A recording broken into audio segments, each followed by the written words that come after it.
So hello everyone, this is Satyam Srivastava, your GDSC web mentor.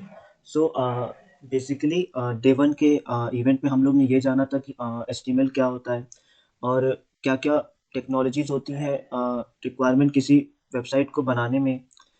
And day to में हमने CSS के बारे में किया था स्टडी और क्या रोल होता है CSS का. तो बेसिकली अब तक हम लोग ने HTML हो गया है और CSS हो गया है. देन नेक्स्ट पार्ट आता है जावास्क्रिप्ट. अब जावास्क्रिप्ट क्या है, क्या इसका रोल है, और आज के इवेंट दो पार्ट में डिवाइडेड है. फर्स्ट पार्ट है जावास्क्रिप्ट, सेकंड पार्ट है फायरबेस. फायरबेस क्या होता है, किसने किया था, डेवलप किया था, क्यों डेवलप किया था, और क्या क्या फीचर्स प्रोवाइड करता है फायरबेस, क्या क्या प्री रिक्वायरमेंट है फायरबेस की, ये हम लोग आज करेंगे स्टडी. ठीक है, so let's move on. So basically client side scripting क्या होती है. अब क्या है कि लेट करिए कि आपने एक वेबसाइट बनाई है जिसमें आपने एक HTML पेज रखा है और एक CSS पेज रखा है. बेसिकली आपने फ्रंट एंड में एक फॉर एग्जांपल आपने एक कार की बॉडी क्रिएट कर दी है यूजिंग HTML और उसको पेंट और सीट प्रोवाइड कर दिया using CSS. Then moving on कि आपने मोटर डाल दिया है उसमें और थोड़े फंक्शन प्रोवाइड कर दिए हैं, जैसे की प्रेस करने से कार लॉक हो जाए, ऑन हो जाए. ठीक है, तो ये सब रोल आ जाता है, पार्ट आता है JS का. तो बेसिकली इसमें क्या रोल हुआ, कार की बॉडी हुई HTML और उसमें जो कलर सीट और ये सब प्रोवाइड किए जा रहे हैं फीचर्स ब्यूटिफिकेशन, CSS का पार्ट आ गया. एंड जावास्क्रिप्ट से हेल्प से उसको हम लोग मूव करा रहे हैं. ठीक, अब क्लाइंट साइड स्क्रिप्टिंग का यहाँ पे रोल क्या आ रहा है. ठीक है, अब क्लाइंट साइड स्क्रिप्टिंग क्या है कि लेट करिए आपको कुछ कैलकुलेशंस करनी है परफॉर्मेंस. फॉर एग्जांपल आपने एक फॉर्म क्रिएट किया है यूजिंग HTML और CSS, और कोई पर्सन, कोई यूजर अगर सबमिट बटन पे क्लिक करे, ठीक, सबमिट बटन पे क्लिक करे तो उसके बाद क्या क्या चीजें होनी चाहिए एट अ बैक एंड. ठीक है, कोई पॉपअप शो होना चाहिए कि लेट करिए नेम का फर्स्ट इनिशियल कैपिटल होना चाहिए, तो उसने किया कि नहीं किया है, तो उसके रिगार्डिंग पॉपअप शो होना चाहिए. फॉर एग्जांपल आपने फॉर्म बहुत सारे फिल किए होंगे, तो लेट करिए कि जिसमें जो रिक्वायर्ड होती हैं, जो बहुत मैंडेटरी फील्ड्स होती है, उसमें स्टार का यूज हो जाता है. हाँ, ये फील्ड करना है मैंडेटरी, ये सब यूज करते हैं जावास्क्रिप्ट से help से. अब क्लाइंट साइड स्क्रिप्टिंग सिंपल सा समझ गए आप लोग. ठीक है, एंड मूविंग ऑन फर्दर कि क्लाइंट साइड स्क्रिप्टिंग क्यों यूज करता है. अब देखिए क्या है कि आपको कुछ कैलकुलेशन परफॉर्म करनी है. अब ये नहीं कि आप फॉर्म वेरिफिकेशंस के लिए भी वो चीज़ आपके सर्वर पे जाके वही वेरीफाई, तो सिंपली हम लोग वही का वही यूजिंग जावास्क्रिप्ट वही का वही वेरीफाई कर लें. हाँ, सब details up to the mark है, हाँ क्वालिटी का वर्क है सब कुछ. ठीक है, अब इससे क्या हुआ, सर्वर एंड पे बर्डन कम हुआ, यूजेबिलिटी बढ़ी, एफिशिएंसी बढ़ी, और मल्टीपल फीचर्स हम लोग ने साइट को मोर एम्फेसिस किया, फास्ट किया. ठीक है, क्योंकि आज के डेट में बहुत सारा ट्रैफिक फ़ोन से आता है. बेसिकली फ़ोन की जो स्क्रीन साइज़ होती है, फ़ोन की स्क्रीन से बहुत सारे मतलब वेबसाइट के ऊपर बहुत हैवी ट्रैफिक आता है एज़ कम्पेयर टू टैबलेट और लैपटॉप. ठीक है, तो बेसिकली UI UX का भी कॉन्सेप्ट आ जाता है यहाँ पे, और फास्ट वर्क करना चाहिए आपका, जिससे जावास्क्रिप्ट की हेल्प से हम लोग ये सब चीज़ें पार करते हैं. ठीक है, अब जावास्क्रिप्ट क्यों. अब जावास्क्रिप्ट क्या है, ये एक स्क्रिप्टिंग लैंग्वेज है. अब इसमें ये नहीं कि जावास्क्रिप्ट है तो उसमें जावा का ही नाम आ जाएगा, ऐसा कुछ नहीं है फीचर. क्या था कि उस टाइम पे जो स्क्रिप्टिंग लैंग्वेज की थी डेवलप, तो उस टाइम पे जावा बहुत पॉपुलर लैंग्वेज थी. तो तो इसका नाम सीधा जावास्क्रिप्ट रख दिया गया. ठीक है, अब वेबसाइट दो टाइप की होती है, एक होती है स्टैटिक, एक होती है डायनेमिक. ठीक है, आई थिंक आपको इसका होगा मतलब पता होगा कि स्टैटिक में क्या डिफरेंस होता है और डायनेमिक में क्या डिफरेंस होता है. ठीक है, अब जावास्क्रिप्ट से हम लोग फॉर्म वैलिडेशन कर सकते हैं, और कोई इवेंट हो रहा है उसको हम लोग हैंडल कर सकते हैं. अभी मैं आगे बताऊंगा कि इवेंट हैंडलर क्या होता है. हाँ, एक चीज़ और है कि जब हम लोग का जब इवेंट हुआ था ऑनलाइन, तो फायरबेस होस्टिंग में बहुत आई थी प्रॉब्लम. तो उसको मैं रिजॉल्व करूंगा, और आज के डेट में मैं बहुत सारी एरर्स खुद क्रिएट करूंगा, उसको रिजॉल्व करूंगा. इससे आपके भी डिटेक्ट करने में ईजी पड़ेगा कि क्या क्या एरर्स हो सकती हैं, ठीक, होस्टिंग में. ठीक, एंड मूविंग ऑन फर्दर, तो नेक्स्ट बात है कि जावास्क्रिप्ट और जावा में क्या डिफरेंस है. ठीक है, अब क्या है कि बेसिकली जो सारे होती है लैंग्वेज, सी हो गया, C++ हो गया, मल्टीपल, इसमें जो कोर कॉन्सेप्ट होता है वो सेम होता है.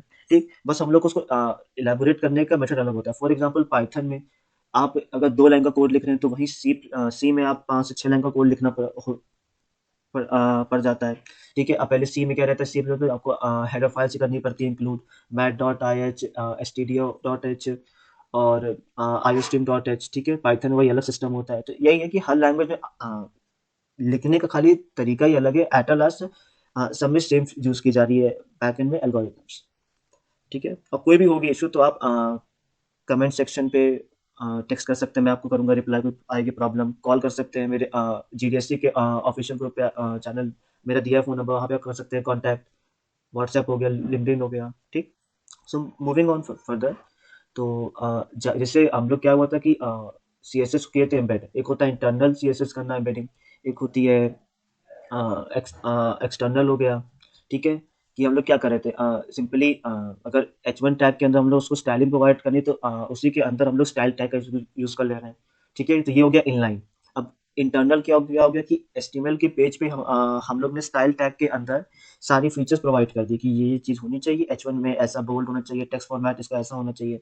अब उसमें इशू क्या आई थी? इशू ये आई थी कि हम लोग अगर बहुत बड़ी-बड़ी चलाएँगे वेबसाइट, तो हम लोग को मैनेजमेंट बहुत डिफिकल्ट हो जाएगा ये मैनेज करने में कि किस टैग का क्या था और क्या टैग किसके लिए यूज़ हो रहा था, क्या स्टाइलिंग किसके लिए यूज़ हो रही है, इसलिए हम लोग ने उसको इंटरनल CSS को हटा, यही एक बहुत बड़ा डिसएडवांटेज है इंटरनल CSS का। तो हम लोग ने एक्सटर्नल CSS का यूज़ किया। तो सेम लॉजिक या बोलिए आप रीज़न बोलिए, सेम यहाँ भी यूज़ हो रहा है। जावास्क्रिप्ट में भी एक होता है इनलाइन, इंटरनल और एक्सटर्नल जावास्क्रिप्ट, ठीक है। तो सिंपली स्क्रिप्ट टैग का यूज़ करिए एंड देन उसका फाइल नेम का नाम, देन उसको क्लोज कर दीजिए स्क्रिप्ट टैग के end से, ठीक है। सो नेक्स्ट मूव ऑन करते हैं कि इवेंट हैंडलर क्या होता है। मैं आपको पहले अभी सारे थ्योरी एक्सप्लेन कर देता हूँ, फिर लाइन बाय लाइन आपको मैं सारे कॉन्सेप्ट प्रैक्टिकल नॉलेज करके सारे आपको कॉन्सेप्ट में समझा दूंगा, ठीक है। सो नेक्स्ट मूव ऑन करते हैं कि इवेंट हैंडलर्स क्या होता है, ठीक है। अब इवेंट हैंडलर्स का मेन रोल आता है, जैसे फॉर एग्जांपल आपने कोई बटन प्रेस किया, तो उससे क्या फंक्शन हो, जैसे ऑन क्लिक। अब जैसे यहाँ पे सिंपल लिखा है button on click my function. अब माय फंक्शन का रोल क्या आया कि माय फंक्शन के अंदर आपने जो भी चीज़ की होगी, फीचर्स प्रोवाइड किए होंगे, तो वो सिंपली कॉल करेगा। जैसे फॉर एग्जांपल अगर फॉर्म में हम लोग आगे फंक्शन क्रिएट करेंगे वैलिडेट फॉर्म के नाम से, तो जैसे ऑन क्लिक हुआ तो वो सिंपली स्क्रिप्ट में जाएगा, सर्च करेगा फंक्शन का नेम वैलिडेट फॉर्म के नाम से, एंड देन उसको उसके अंदर जो भी दी होगी प्रॉपर्टीज उसको वो कॉल करेगा और वेरीफाई करेगा हाँ ये सब कुछ हो रहा है कि नहीं हो रहा है, फिर उसके अकॉर्डिंग वो आगे करेगा मूव ऑन। तो इवेंट हैंडलर्स का जावास्क्रिप्ट में बहुत इंपॉर्टेंट रोल आता है, ठीक है। यहाँ पे आप देख सकते हैं एग्जांपल की क्लिक मी है, जैसे कि वो क्लिक मी इवेंट हैंडलर कॉल हुआ और माई इवेंट के नाम से फंक्शन क्रिएट किया गया था, तो सिंपली माई जो फंक्शन है माई इवेंट के नाम से उसके अंदर जो भी चीज़ प्रॉपर्टीज प्रोवाइड की होगी वो कॉल करेगा और मैच करेगा सब चीज़ों को कि हाँ सब कुछ अप टू द मार्क है कि नहीं है। इससे सर्वर एंड पे बर्डन कम हो जाएगा, ठीक।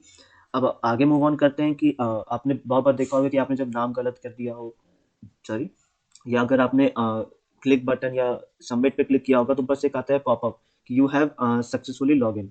तो ये सब लोग यूज़ करते हैं, अलर्ट हो गया, पॉपअप बॉक्स हो गया, इन सब चीज़ों की हेल्प से हम लोग इसका यूज़ करते हैं, ठीक है। तो मैं इम्प्लीमेंट पार्ट पे चलता हूँ, मैं सिंपली VS कोड ओपन करता हूँ और एक फाइल क्रिएट करने की है try.html के नाम से। मैं इसको रिमूव कर देता हूँ, मैं फिर से कर देता हूँ। उसके यहाँ पे शिफ्ट और 1 प्रेस करेंगे तो यहाँ पे आएगा इमेज एब्रिविएशन, जैसे एंटर प्रेस करेंगे ये आ जाएगा ओपन, ठीक है। अब टाइटल अगर मैं इसी को लाइव ओपन कर लूँ तो अभी तो कुछ शो नहीं होगा, देखिए एकदम क्लियर है यहाँ पे, ठीक है। मैं इसको स्प्लिट स्क्रीन मोड पे ओपन कर देता हूँ तो इजी पड़ेगा, ठीक। अब क्या है कि मैं टाइटल पार्ट को चेंज करके लिख देता हूँ GDSC BBD IT, यहाँ भी देखिए टाइटल चेंज हो गया है, ठीक।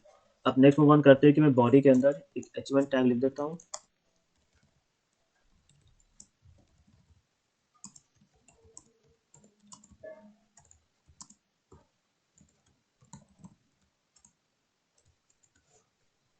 ठीक है। तो मैं लिख दिया hello world this is GDSC, ठीक है। अब मैं यहाँ पे स्टाइलिंग नहीं यूज़ करूँगा, यहाँ मेरा मेन है ऑब्जेक्टिव एक्सप्लेन करने का जावास्क्रिप्ट को, ठीक। तो मैं सिंपली पहले मैं यहाँ पे लिख देता हूँ स्क्रिप्ट,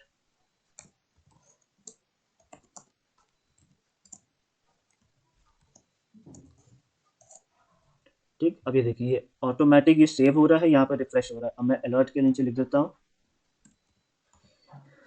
ठीक। यहाँ पे यस लिख के आ रहा है, ठीक है। तो ये हो गया एक पॉपअप, ठीक है। अब क्या है कि मुझे ये जो सेम चीज़ें हैं ये मुझे यहाँ नहीं लिखनी है, मुझे एक्सटर्नली लिखनी है। तो मैं सिंपली यहाँ क्लिक करके इस आइकन पे क्लिक करके यहाँ पे एक न्यू फाइल क्रिएट कर देता हूँ try.js, ठीक। अब try.js के अंदर मैं अलर्ट के अंदर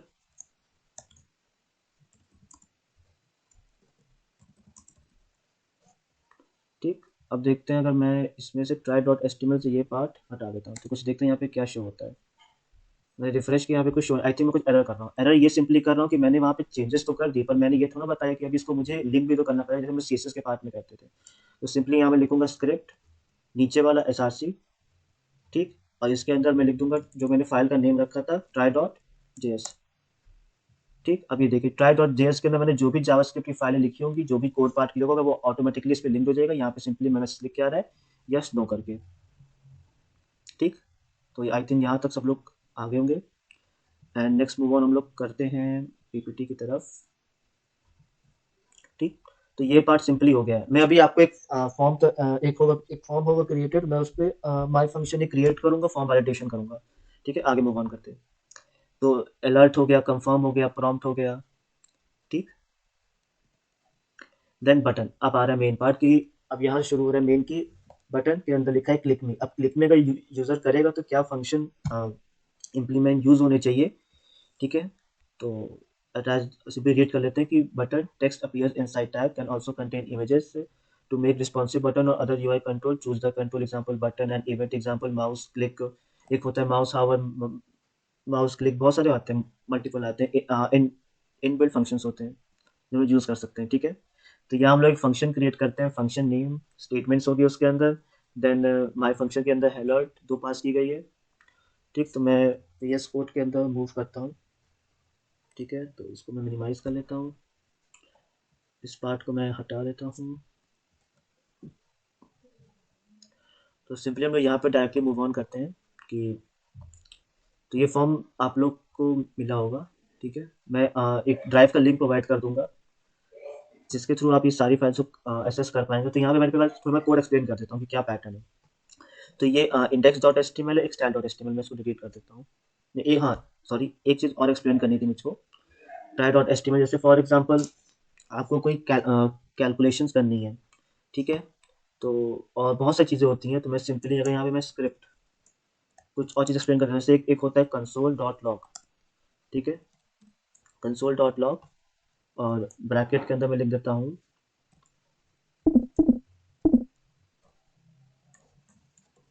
प्रिंट। सो अगर लाइव ओपन करते हैं तो देखते हैं ये शो होता है कि नहीं। सो बेसिकली यहाँ नहीं शो होगा ये, मैं अगर इंस्पेक्ट मोड पे जाऊँगा और कंसोल पे जाऊँगा, ठीक, तो यहाँ पे लिख के आ रहा है print. Try dot H T M L की फाइल है, 15th लाइन पे ये कोड लिखा हुआ है। ठीक, अब नेक्स्ट आता है कोई कैलकुलेशन परफॉर्म करना है, तो मैं सिंपली वैर नम 1, तो मैं इसके अंदर वैल्यू पास कर देता हूँ, इसको मैं लेट करता हूँ 6, सेमीकोलन मस्ट है। देन वैर नम 2 इज इक्वल टू 4। ठीक, एंड इसको मैं, मुझे इन दोनों को ऐड करना है, तो console dot log brackets semicolon num 1 plus num 2। ठीक, तो यहाँ पे इसको रिफ्रेश करता हूँ। ठीक है, तो यहाँ पे ऐड होके आ गया है 10, 6 + 4 10 हो गया। ठीक, तो यहाँ तक क्लियर हो गया सबको। अब मूव करते हैं हम लोग, एक सेकेंड, हाँ, इंडेक्स पे। तो यहाँ पे क्या पार्ट हुआ, यहाँ पे ये HTML का कोड लिखा हुआ है, डॉक टाइप हो गया, मेटा करेक्ट मेटा हो गया, और स्टाइल के अंदर मैंने ये फॉर्म की स्टाइलिंग की गई यहाँ पे। देन एक हीरो क्लास बनाई गई है, उसके अंदर होम पोर्टफोलियो हो गया, सर्विस हो गया, कुछ माई डिटेल्स हैं, और एक अलग से मैंने एक resume dot H T M L बनाई, उसको मैंने यहाँ पे कर दिया है लिंक। एक बटन है सबमिट बटन, तो मैं सिंपली इसको ओपन करता हूँ, देखते हैं यहाँ पे क्या शो होता है। ठीक, तो मैं इसको स्प्लिट स्क्रीन मोड ओपन कर देता हूँ, एंड नेक्स्ट मूव ऑन करते हैं हम लोग बटन की तरफ। तो बटन में हम लोग क्या करते हैं कि बटन को पहले हम लोग एक टाइप प्रोवाइड कर देते हैं, टाइप। टाइप क्या, मेन्यू नहीं, बटन। ठीक, देन बटन हो गया इसको, एंड इसको एक हम लोग अगर इसको ऑन क्लिक फंक्शन प्रोवाइड करते हैं कि अगर इसको ऑन क्लिक होगा तो क्या फीचर्स क्या होना चाहिए, कौन सा फंक्शन कॉल होना चाहिए। तो फंक्शन का नाम लिखते हैं वैलिडेट, कोई भी नाम लिख सकते हैं जो आपको, वैलिडेट फॉर्म के नाम से। देन ये, ठीक, एंड देन हम लोग स्क्रिप्ट पार्ट पे जाते हैं। स्क्रिप्ट, स्क्रिप्ट में चले गए हैं। अब हम लोग यहाँ सिंपली कोडिंग स्टार्ट करते हैं। तो मैं यहाँ पे काम करता हूँ कि स्प्लिट करने के लिए, जैसे मैंने हर जगह यहाँ पे कमेंट सेक्शन दिया, दिया है, तो मैं यहाँ भी कमेंट कर देता हूँ, यहाँ लिखता हूँ मैं जावा स्क्रिप्ट। ठीक है, तो स्पेस, अब यहाँ स्टार्ट करते हैं। मैं लिखता हूँ फंक्शन, जैसे सी में सी प्लस यूज़ करते थे हम लोग मेन का, वॉइड मेन का, वैसे यहाँ भी है फंक्शन वैलिडेट फॉर्म। ठीक है, देन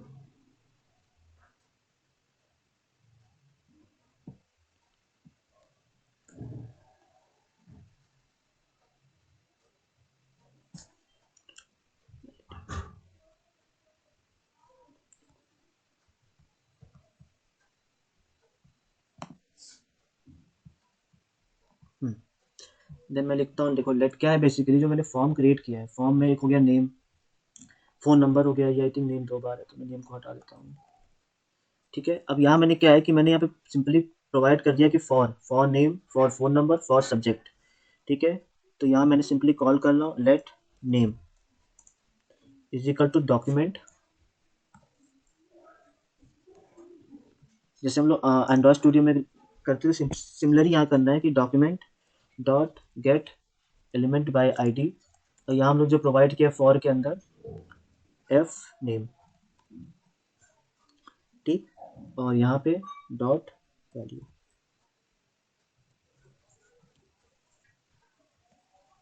ठीक, अब सेम हम लोग को करना है, अब एफ नेम मतलब फर्स्ट नेम हो गया है, अब सेम हम लोग को लास्ट नेम के लिए भी करना है, तो ठीक है, नहीं सेम हम लोग आई थिंक फर्स्ट नेम तो फर्स्ट नेम नहीं फुल नेम हो गया है, तो यहाँ हम लोग नंबर के लिए कर देते हैं नंबर, ये हो गया आपका फर्स्ट नेम। फ़ोन नंबर के लिए यहाँ पे नंबर का यूज़ कर दिया और यहाँ पे नम कर दिया, यहाँ पे सेम नाम हो जा रहा है, नम हो गया। ठीक है, देन मूव करता हूँ मैं इफ़, अब क्या है कि मैं एक बहुत शॉर्ट सा फंक्शन क्रिएट कर रहा हूँ। ठीक है, तो मेरा मेन ये है कि अगर कोई स्पेस हो गया, तो स्पेस हो गया या उसको एम्प्टी छोड़ रहा है यूज़र, तो एक अलर्ट आ जाए कि नहीं आपको उसको फिल करना मैंडेटरी है। ठीक है, फिल करना मैंडेटरी, तो मैं सिंपली यहाँ पे इफ एल्स फंक्शन का यूज़ करूँगा। ठीक है, तो मैं सिंपली लिखता हूँ if name is equal to ठीक, और नम, दोनों में से कोई एम्प्टी नहीं होना चाहिए, नम।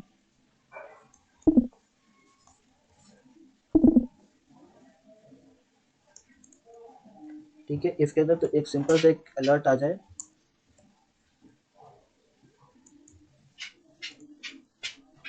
इसको मैं क्लोज कर देता हूँ, प्लीज फिल डिटेल्स। अब सेम हो गया, लेट करिए कि यूजर ने सारी डिटेल्स को सही से फिल किया होगा, देन व्हाट, देन सिंपली हम लोग एल्स पार्ट पास करते हैं, एल्स एल्स अलर्ट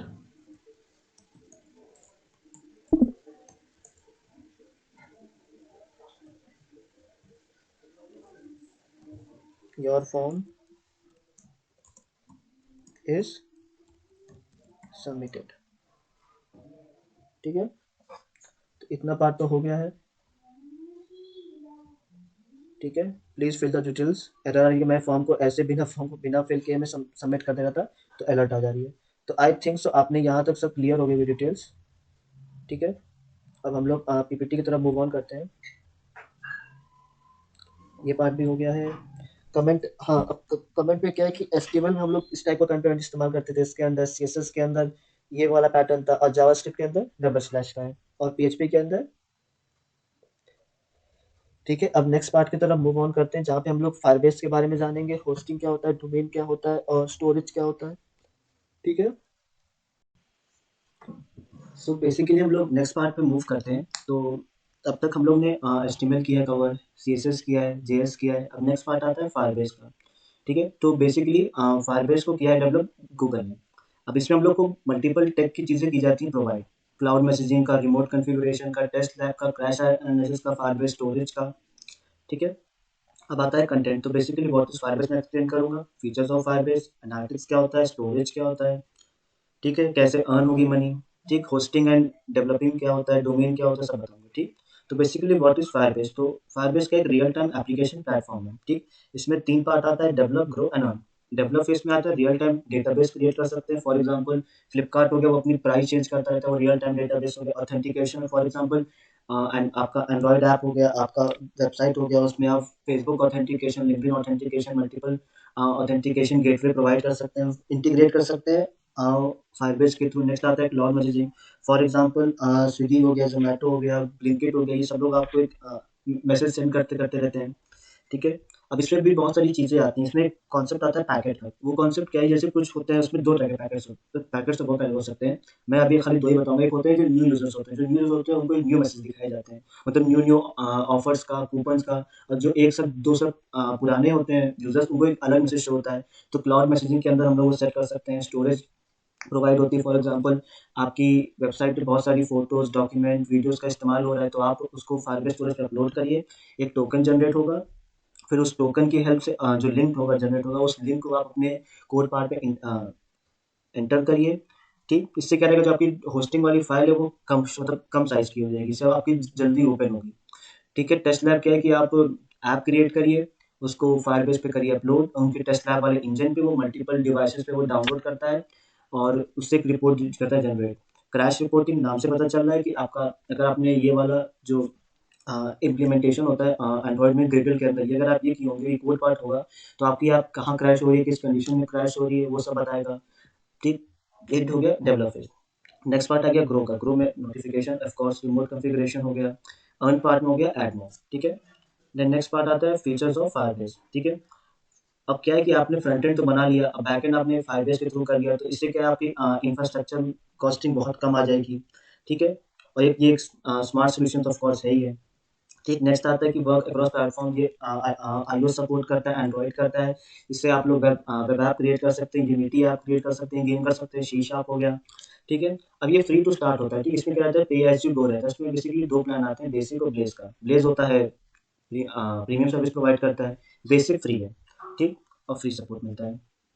ठीक, अब गूगल एनालिटिक्स का ये आई थिंक बहुत सबको ही पता ही होगा। ठीक है, डेवलप फेस आ गया, real time database, authentication, cloud messaging, storage. आप वीडियो को पॉज करके रीड कर लीजिए। ठीक, फिर नेक्स्ट आ गया होस्टिंग हो गया, टेस्ट लैब हो गया, क्लैश रिपोर्ट हो गया। ठीक, मैं आपको ये बताऊंगा अभी फायरबेस पे। ठीक, फिर स्टोरेज का पार्ट हो गया। ठीक, तो नेक्स्ट मूव ऑन करते हैं हम लोग सिंपली सीधे फायरबेस की तरफ। तो सिंपली मैंने फायरबेस की वेबसाइट ओपन की हुई है। ठीक है, तो मैं यहाँ भी कुछ दिखा देता हूँ कि make your app with the best it can be. Firebase is an app development platform that helps you to build and grow apps and games users love, backed by Google and trusted by millions of businesses and around the world. ठीक है, build हो गया, cloud फास्टो मिलता है, authentication मिलता है, release pointer, crash list, performance monitoring, Google analytics मिलता है, रिमोट कॉन्फ़िगरेशन एंगेज के अंदर आ जाएगा। ठीक है, अब इन इंटीग्रेशन में आगे गूगल ऐप से आप इंटीग्रेट कर सकते हैं, Google marketing platform, play store पे ये है। ठीक, अब नेक्स्ट मूव ऑन करते हैं गेट स्टार्टेड पे। अब क्या है कि हम लोग सिंपल सा एक क्रिएट करते हैं प्रोजेक्ट। प्रोजेक्ट का नाम रखते हैं हम लोग हेलो GDSC। ठीक, मैं कंटिन्यू पे क्लिक करता हूँ, देन कंटिन्यू, गूगल एनालिटिक्स के लिए डिफ़ॉल्ट अकाउंट, देन कंटिन्यू। ये 10 से 20 सेकंड लेता है, मैं इसको क्लोज कर देता हूँ। ठीक है, नेक्स्ट मूव ऑन करता हूँ मैं अपनी फाइल की तरफ। तो क्या है कि ये वाला टूल तो आपको मैंने बताया था कहाँ से करना है डाउनलोड। सिंपली अपने ब्राउज़र पे जाइए, लिखिए फायरबेस CLI। ठीक है, फायरबेस CLI ओपन करिए। तो फिर ये रहा ऑप्शन, इस पर क्लिक जैसे करेंगे आपका डाउनलोड शुरू हो जाएगा। मैं भी क्लिक कैंसिल कर दे रहा हूँ। ठीक, ये प्रोजेक्ट मेरा बन गया है। ठीक, इसको मैं कट कर देता हूँ, इसको मिनिमाइज कर देता हूँ। ठीक, अब ये जो पब्लिक वाली फाइल है मैं ड्राइव लिंक दूंगा, उसके अंदर ये फाइल होगी। ठीक है, तो मैं ओपन कर देता हूँ, ये पोर्टफोलियो है। ठीक है, बहुत बेसिक सी है। ठीक, होम है, अबाउट है, सर्विसेज है, एक फॉर्म मैंने क्रिएट कर रखा है। ठीक है, सबमिट पे क्लिक करूँगा तो एरर मैसेज आ रहा है, please fill the required details. ठीक, इसे क्लोज कर देता हूँ। अब क्या है कि मैं इसको ओपन करता हूँ फायरबेस CLI को। ये क्या होती है, Firebase CLI command line input. अब स्टेप बाय स्टेप फॉलो करिएगा। सबसे पहले लिखना है फायरबेस लॉगिन। अभी हम लोग करना पड़ेगा लॉगिन। हाँ, एक चीज़ का ध्यान रखिएगा, जिस जीमेल आईडी से आप अपने जो भी मैंने बनाया था प्रोजेक्ट वो, और यहाँ पे जो करेंगे लॉगिन वो सेम होना चाहिए। ठीक है, तो मैं सिंपली फाइल पे लॉगिन लिखा, वेट करिए 10 कम से कम 10 से 20 सेकंड वेट करिए। ठीक, तब तक मैं पावर की तरफ जाता हूँ। तो ये मैं स्टोरेज वाला पार्ट तो आपको मैंने पूरा एक्सप्लेन कर दिया है।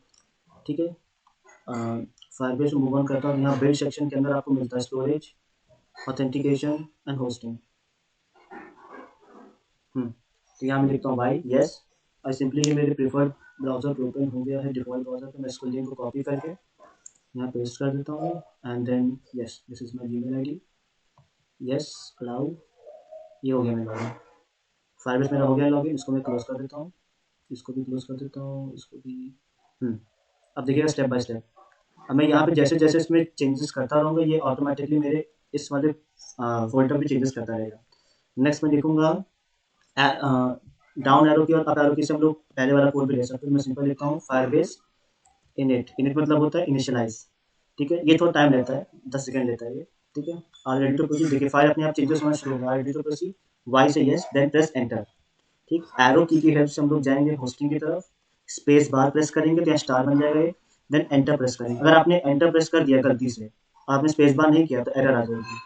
ठीक है, लेट करिए, मैं कर भी देता हूँ। मैंने मान लो एंटर कर दिया, 1 सेकंड रुकिए, मैं इसको क्लोज कर देता हूँ। अब लेट करिए कि आपने उसने वो एरर गलती से करी, तो आप उसको फिर से ओपन कर लीजिए। ठीक है, मैं लिखता हूँ फायरबेस इनिट।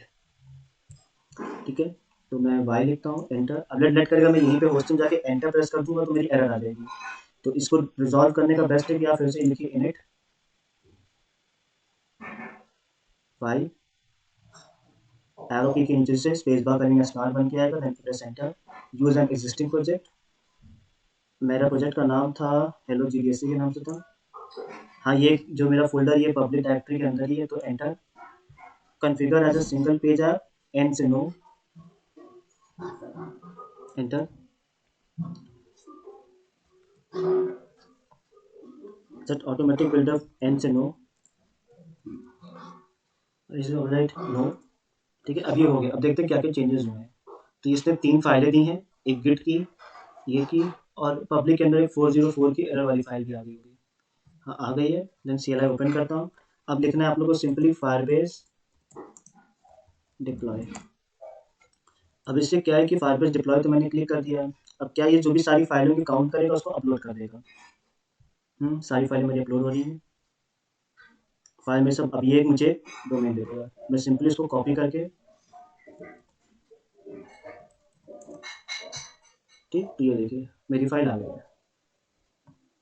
ठीक, अब क्या है कि ये मेरा डोमेन है।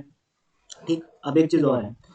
ठीक, ये तो हो गया। अब लेट करिए कि मैंने ये तो मिनिमाइज कर देता हूँ। मैं सिंपली VS कोड ओपन करता हूँ,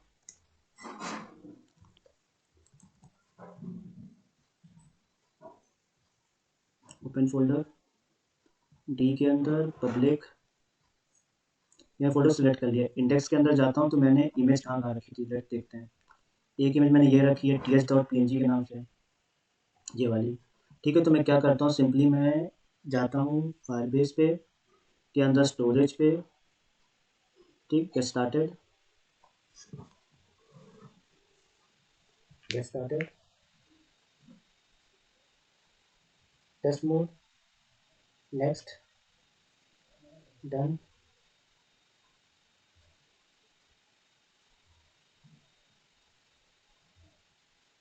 तो ये बकेट क्रिएट कर देगा, जिसके अंदर हम लोग सारी फाइल अपनी, सारे फोल्डर, सारे डॉक्यूमेंट एक बना के रख देंगे, और उसको उससे हम लोग एक टोकन फॉर्म कर देंगे जनरेट। ठीक, तो वेट करते हैं 2 सेकंड, तब तक स्लाइड शो देखते हैं। नहीं हो गया, आ गया। ठीक, अब क्या है, सिंपली मैं अपलोड फाइल पे क्लिक करता हूँ, डी में पब्लिक, कंट्रोल प्लस करके डाउनलोड, ये और ये 3 इमेजेस हैं, और एक ये भी है। ठीक, ओपन पे क्लिक करता हूँ, सारी फाइलें अपलोड हो रही हैं। ठीक, तो मैं TH पे क्लिक करता हूँ, ये आ गया उसका प्रीव्यू। नीचे जाके फाइल लोकेशन पे, ये मैं टोकन पे जैसे ही क्लिक करूँगा ये एक लिंक क्रिएट कर देगा। ठीक, अगर मैं इस लिंक को ओपन करूँ तो ये देखिए। ठीक, अब सिंपली मैं इस लिंक को जाके अपनी इमेज की जगह रख देता हूँ। इससे ये रहेगा कि मेरी जो होस्टिंग वाली फाइल है वो साइज कम हो जाएगा। ठीक है, तो इससे क्या आप सारी इमेजेस का टोकन जनरेट करके, ये देखिएगा मैं इसका टोकन पे क्लिक करूँ, इसका लिंक कॉपी हो गया है, ये ओपन हो गया, ठीक। तो फायरबेस स्टोरेज तो मैंने बता दिया है। अब आते हैं होस्टिंग की तरफ। तो मैंने कस्टम डोमेन का बताना था, एक सेकंड हो रहा है। इससे कस्टम डोमेन पहले एक चीज़ बता दूँ, जैसे प्रोजेक्ट ओनलाइन पे भी एक वेब ऐप क्रिएट करूँगा। तो ये वेब ऐप पे क्लिक किया, ऐप निकनेम GDSC हेलो, कुछ भी आप रख सकते हैं यहाँ पे, तो मैंडेटरी नहीं है, ठीक है। अभी हम लोग को एक स्क्रिप्ट देगा ये, उसको हम लोग पेस्ट करें। इसका ये यूज़ है कि जो हमारी साइट है वो कितनी टाइम्स ओपन हो रही है, किस किस लोकेशन पे हो रही है, गूगल एनालिटिक्स पूरा उसमें एम्बेड हो जाएगा। तो ये आ गया हमारा एपीआई की, फर्स्ट प्रोजेक्ट आईडी, मैसेजिंग, इसको मैं सिंपली कॉपी कर लेता हूँ, ठीक। VS Code ओपन करके इसको मैं पेस्ट कर देता हूँ नीचे, ठीक। अब क्या एक चीज़ और है, अभी जो मैं VS Code पे जो भी चेंज कर रहा हूँ, साइट पे एक्चुअल चेंजेस नहीं हो रही, क्योंकि मैंने होस्टिंग कर चुकी है, मुझे फिर से होस्टिंग करनी पड़ेगी। तो सिंपली क्या, मैं अपना फायरबेस CLI ओपन करता हूँ, फिर से लिखता हूँ फायरबेस डिप्लॉय, और जो भी चेंजेस होंगे वो ऑटोमेटिक चेंजेस वहाँ पे एम्बेड हो जाएंगी, ठीक। तो फायरबेस स्टोरेज मैंने आपको बता दिया, फायरबेस ग्रो के बारे में बता दिया, अभी मैं नोटिफिकेशन बता देता हूँ, ठीक है। ये चेंजेस हो गए, हाँ चेंजेस हो गए, इसको मैं क्लोज कर देता हूँ। अब क्या है कि देखिए मैंने दो स्टोरेज और होस्टिंग ले लिया। अब क्या है, क्लाउड मैसेजिंग में क्या है, कहाँ पे ऑथेंटिकेशन वाला हो गया, storage dailies analytics, text lab, फिर के अंदर क्या, एक्सटेंशन क्लाउड मैसेजिंग,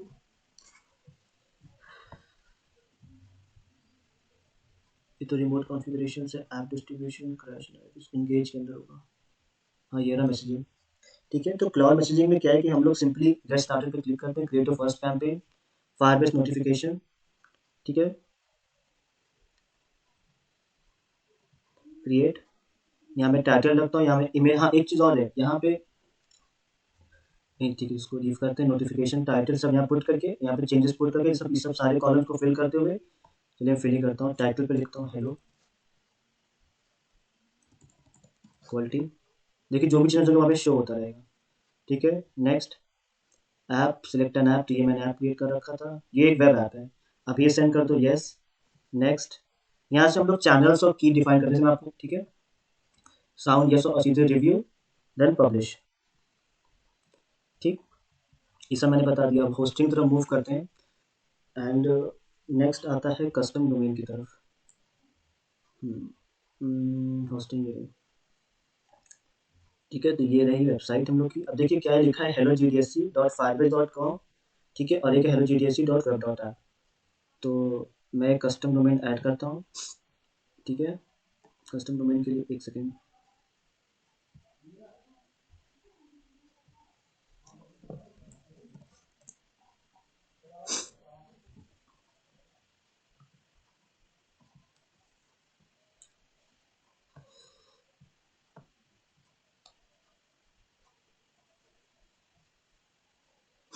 एक सेकेंड, ये डोमेन नेम सर्वर मैनेजमेंट में जाता हूँ। ये मैंने पहले से सब रखा हुआ था, ये मैंने होस्टिंग कर रखी है पहले से साइटों की, ठीक। तो सिंपली मैं ऐड पे क्लिक करूँगा, यहाँ से चूज़ करूँगा मैं TXT को, यहाँ लिखूँगा @ और ये डिफ़ॉल्ट IP एड्रेस होती है, वो आपको वहाँ मिलेगी। प्रॉब्लम यहाँ पे ये है कि मैं पहले से कर रखा हूँ, तो यहाँ पे आई थिंक मेरा वो मिलेगा नहीं। एक सेकंड में, तो मैं काम करता हूँ, क्रिएट करता हूँ एक न्यू टीम के नाम से, कैरेक्टर सेट सत्यम ए ये कैरेक्टर, यहाँ कस्टम के अंदर 600,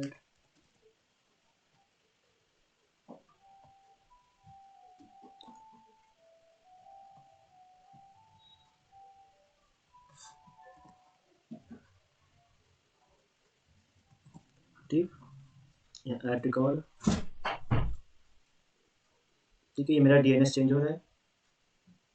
अब क्या है, जो मेरी वेबसाइट है वो है team.lexlegums.in, तो ये अभी ओपन नहीं होगी, एरर आएगी यहाँ पे, क्योंकि अभी मैंने कुछ होस्टिंग वोस्टिंग अभी कुछ की नहीं इस फाइल में, ठीक है। इससे पहले बनाई थी मैंने सत्यम करके, तो वहाँ भी आई थिंक प्रॉब्लम आएगी, क्योंकि मैं अभी होस्टिंग मैंने की ही नहीं इस चीज़ पे, ठीक है।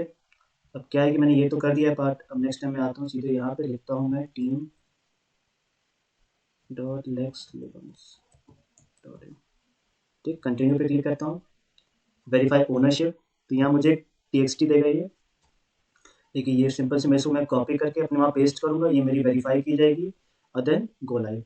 तो मैंने इसको कॉपी कर लिया है वैल्यू को, ठीक। ऐड पे जाता हूँ, देन txt। इसमें मैं भी खुद स्टेप सब दिखाता है, ठीक है, इतना कुछ बहुत डिफिकल्ट नहीं है। यहाँ पे एट दी रेट, यहाँ मैं वैल्यू पेस्ट कर देता हूँ, कस्टम के अंदर मैं लिख देता हूँ 600, देन ऐड रिकॉर्ड, ठीक। यहाँ वेरीफाई पे, ये वेरीफाई करेगा। हाँ, एक चीज़ हो सकती है, प्रॉब्लम भी आती है कभी-कभी, तो मुझे भी वेट करना पड़ेगा यहाँ पे 1 से 2 मिनट। कुल नोटिस को रिफ्रेश करेंगे तो हो सके हो जाए, क्योंकि ये प्रॉब्लम करता है कभी-कभी। वेरीफाई देखिए हो गया मेरी वेरीफाई, 2 टिक आ गए, थर्ड पे आ गया गो क्विक में। सिंपली मुझे ए रिकॉर्ड रखना है, रिकॉर्ड टाइप ए, ये होस्ट है मेरा, तो मैं सिंपली यहाँ जाता हूँ, टीम टीम टीम कहाँ गया? हुँ,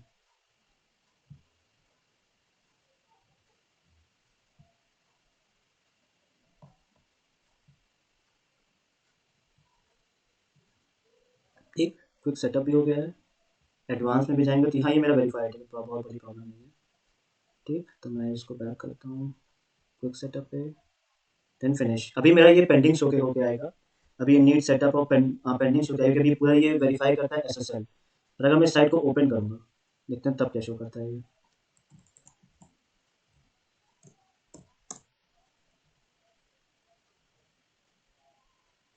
I think site not found की एरर आएगी, अभी नहीं हुआ एसएसएल। इसमें टाइम लगता है, 1 से 2 मिनट लगता है, ठीक है?